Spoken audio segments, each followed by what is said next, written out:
చంద్రబాబు నాయుడు గారికి సరైనటువంటి అవకాశం ఇప్పుడు వచ్చింది. ఆంధ్రప్రదేశ్ ప్రయోజనాల కోసం ఢిల్లీలో నిజంగా చక్రం తిప్పగలిగినటువంటి అవకాశం వచ్చింది. దీన్ని సరిగ్గా ఎందుకంటే ఈయన నితీష్ కుమార్ వీళ్ళిద్దరి మీదనే ఆధారపడింది ప్రభుత్వం.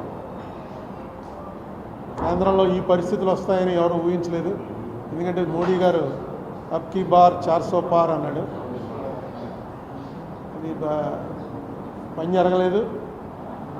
చివరికి ఆంధ్రప్రదేశ్లో వచ్చినటువంటి రిజల్ట్స్ మీదే ప్రధానంగా ఆధారపడి మోడీ గారు అక్కడ ప్రధానమంత్రి అయ్యే అవకాశం వచ్చింది.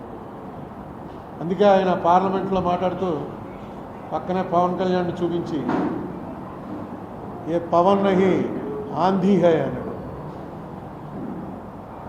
అంటే పవన్ అంటే గాలి, ఇది మామూలు గాలి కాదు, ఇది పెను తుఫాను. ఆంధీ అంటే తుఫాన్ కన్నా పెద్దది. ఉప్పెన్లు మన దివిసీమ ఉప్పెన అలాంటిదన్నమాట.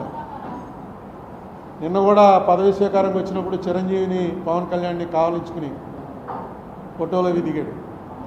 కారణం ఏంటంటే పవన్ కళ్యాణ్ గారు చాలాసార్లు చెప్పారనుకోండి, ఆయన వెళ్ళి తాపత్రయపడకపోతే ఈ ఎలియన్స్ కుదిరేది కాదు. ఈ ఎలియన్స్ కుదరకపోయినా ఇక్కడ చంద్రబాబు నాయుడు పవన్ కళ్యాణ్కి వచ్చిన నష్టం ఏం లేదు. ఏమో ఇంకా బీజేపీతో లేకపోతే ఇంకా 1-2 సీట్లు పెరిగినేమో కూడా. మోడీకి మాత్రం ఈ ఎలియన్స్ లేకపోతే ఏమోనో రిజల్ట్ వచ్చాక తెలిసింది. 293లో 21 తీసేస్తే 1 సీట్ ఎక్స్ట్రాలో ఉంటాడు. 1-2 వచ్చిన వాళ్ళు దాదాపుగా 30 మంది దాటున్నారు. అసలు మోడీ గారు ప్రధానమంత్రి అయ్యేవాడా లేదా అని కూడా అనుమానం వస్తుంది. ఇక్కడ 3 పార్టీలు కలిసి పోటీ చేశాయి కాబట్టే మోడీ గారికి స్మూత్గా మళ్ళీ ప్రధానిగా పదవి స్వీకారం చేసే అవకాశం వచ్చింది. అందుకే ఆయన అక్కడ పార్లమెంట్లోనూ ఏ ఆంధీ హై అని చెప్పి పవన్ కళ్యాణ్ చెప్పాడు.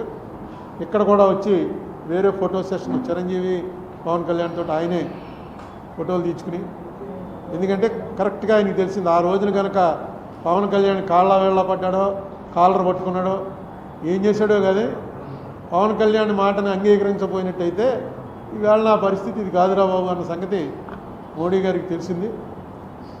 అలాగే పవన్ కళ్యాణ్ కూడా ఎన్నోసార్లు మనకి ఇక్కడ ఆంధ్రప్రదేశ్ మీటింగ్లో చెప్పాడు ఆయన, ఈ ఏలియన్స్ అవడానికి నేను ఎన్ని పాటలు పడవలసి వచ్చిందో ఎన్ని మాటలు పడవలసి వచ్చిందో అని. మొత్తానికి సక్సెస్ఫుల్గా ఈవేళ ఉన్న సినేరియోలో ఆంధ్రప్రదేశ్కి రావాల్సినవి ఏవైతే ఉన్నాయో ఆ రావాల్సినవన్నీ కూడా తీసుకోవడానికి ఇంతకుముందు మనకు డినై చేసింది.